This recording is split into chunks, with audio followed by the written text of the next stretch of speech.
Hola, gente querida. Buenos días o buenas tardes.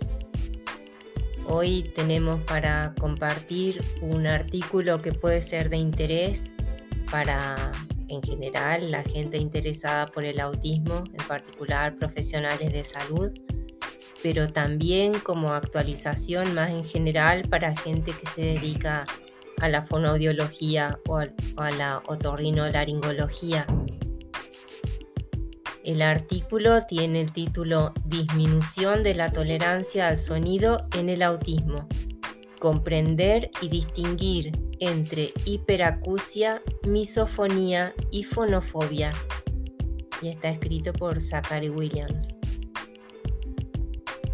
La disminución de la tolerancia al sonido, DST por sus siglas en inglés, afecta a una proporción significativa de personas autistas a lo largo de su vida y, como explica Zachary Williams, es importante que los médicos conozcan los tres subtipos distintos de DST al hacer un diagnóstico. El trastorno del espectro autista, en adelante autismo, es una condición heterogénea del neurodesarrollo de por vida, caracterizada por dificultades con la comunicación social,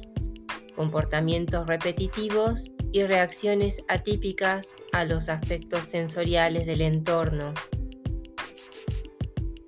En particular, se estima que entre el 50% y el 70% de las personas autistas demuestran una disminución clínicamente significativa de la tolerancia al sonido, DST, es decir, una incapacidad para tolerar los sonidos cotidianos en algún momento de sus vidas, lo que a menudo resulta en la derivación de niños y adultos autistas a audiólogos u otros profesionales de la salud auditiva. Como la DST en el autismo parece representar múltiples síndromes distintos, pero a menudo superpuestos, es decir, hiperacusia, misofonía y fonofobia, es extremadamente importante que los médicos sean conscientes de las diferencias entre estas condiciones y se sientan cómodos distinguiéndolas al hacer un diagnóstico.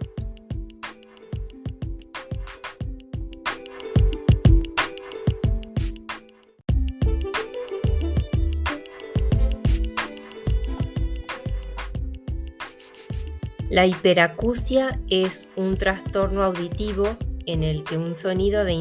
intensidad moderada se percibe como excesivamente fuerte, doloroso o abrumador. Las personas con hiperacusia perciben los sonidos cotidianos, como los de electrodomésticos o los secadores de manos eléctricos, como incómodamente fuertes o, en algunos casos, físicamente dolorosos. Aunque se asocia con frecuencia con el tinnitus y la pérdida auditiva periférica en la población general, se cree que la hiperacusia en el autismo es de naturaleza neuroevolutiva y los signos adicionales de daño auditivo periférico con frecuencia están ausentes en esta población.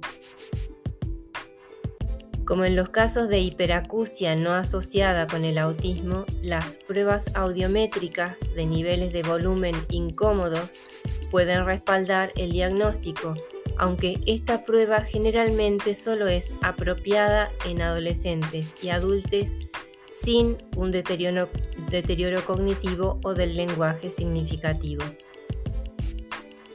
Si bien no hay consenso entre los profesionales con respecto a los criterios específicos utilizados para realizar un diagnóstico clínico de hiperacusia, hay criterios operativos para definir la hiperacusia que pueden ayudar a los médicos a realizar este diagnóstico.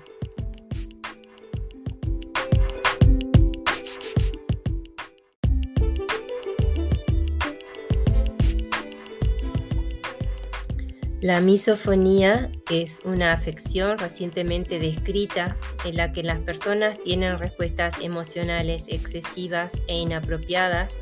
a sonidos desencadenantes específicos, por ejemplo, masticar, golpear y resoplar, incluso cuando esos sonidos no son fuertes. El enojo, la irritación extrema, el disgusto y la ansiedad son las emociones más comunes, aunque algunas personas pueden experimentar ira. Los desencadenantes misofónicos pueden evocar una respuesta de lucha o huida, incluidos síntomas físicos inespecíficos como tensión muscular, aumento del ritmo cardíaco y sudoración. A diferencia de la hiperacusia, en la que las propiedades acústicas de un sonido, es decir, la intensidad, la frecuencia y la duración, predicen fuertemente la aversión del sonido, las reacciones misofónicas dependen en gran medida del contexto y pueden disminuir o desaparecer si son las personas con misofonía quienes emiten los sonidos desencadenantes. Además, a pesar de las grandes diferencias individuales en los ruidos desencadenantes específicos, las reacciones a esos ruidos desencadenantes y el grado de dependencia del contexto, la mayoría de las personas con misofonía informan que se desencadenan, al menos en cierta medida, por sonidos oronasales o de la garganta, por ejemplo, masticar, resoplar, sorber, respirar, toser o carraspear. Un documento de consenso de expertos reciente propuso una definición de misofonía para su uso en entornos clínicos y de investigación, aunque no se especificaron criterios de diagnóstico concretos. Igualmente, hay disponible un conjunto de criterios para ayudar aún más a realizar un diagnóstico de misofonía adaptado de la definición de consenso y de los criterios de Ámsterdam revisados, utilizados anteriormente para la misofonía.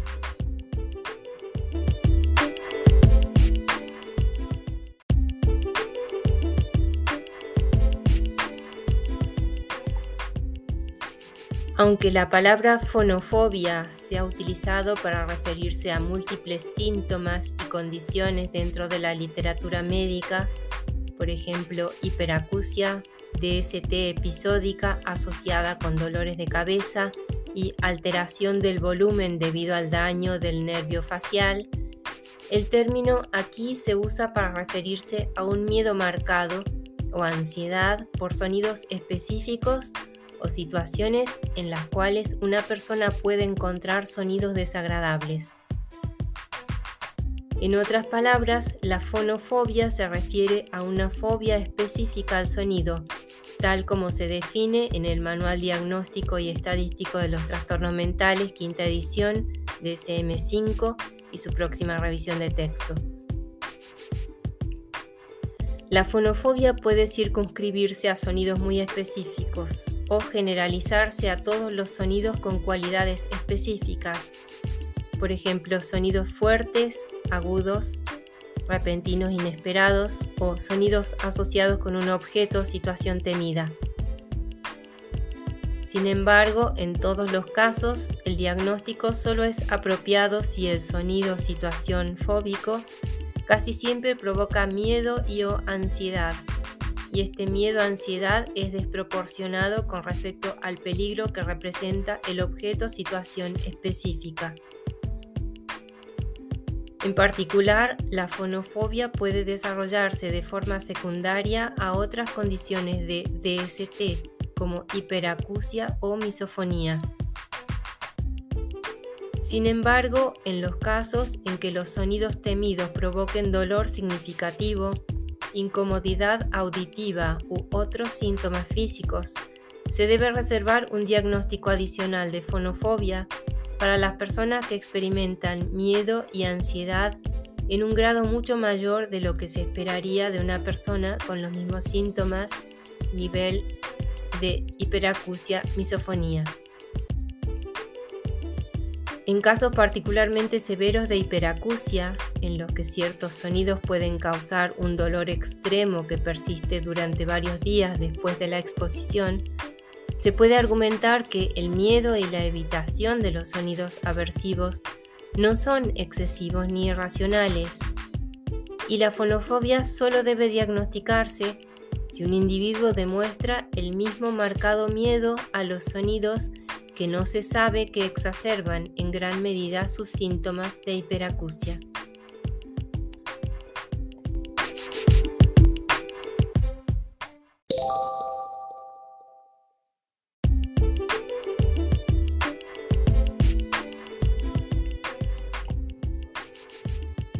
Si bien la hiperacusia, la misofonía y la fonofobia están presentes en la población autista, existe una notable falta de opciones basadas en la evidencia para el diagnóstico y tratamiento de estas afecciones prevalentes y perjudiciales, particularmente en niños pequeños y personas con deficiencias cognitivas o del lenguaje significativas. Sin embargo, incluso con un acceso limitado a las experiencias internas del paciente, los médicos expertos pueden hacer una distinción clara entre los diferentes subtipos de DST basándose en la consideración de los sonidos que se encuentran aversivos, el grado en que el contexto modula sus reacciones y la presencia de miedo o ansiedad observable en ciertas situaciones. Con respecto al manejo, las estrategias deben individualizarse según las necesidades de ese paciente y la familia y pueden incluir modalidades como terapia conductual o cognitivo-conductual, a menudo con un componente de exposición-habituación, terapia ocupacional, generadores de sonido, amplificación, medicamentos, uso de audífonos protección en determinadas situaciones y modificaciones ambientales. Aunque no hay pruebas suficientes para respaldar firmemente ninguna de estas intervenciones para la DST en el autismo, el tratamiento de este síntoma común sigue siendo un área de gran necesidad clínica.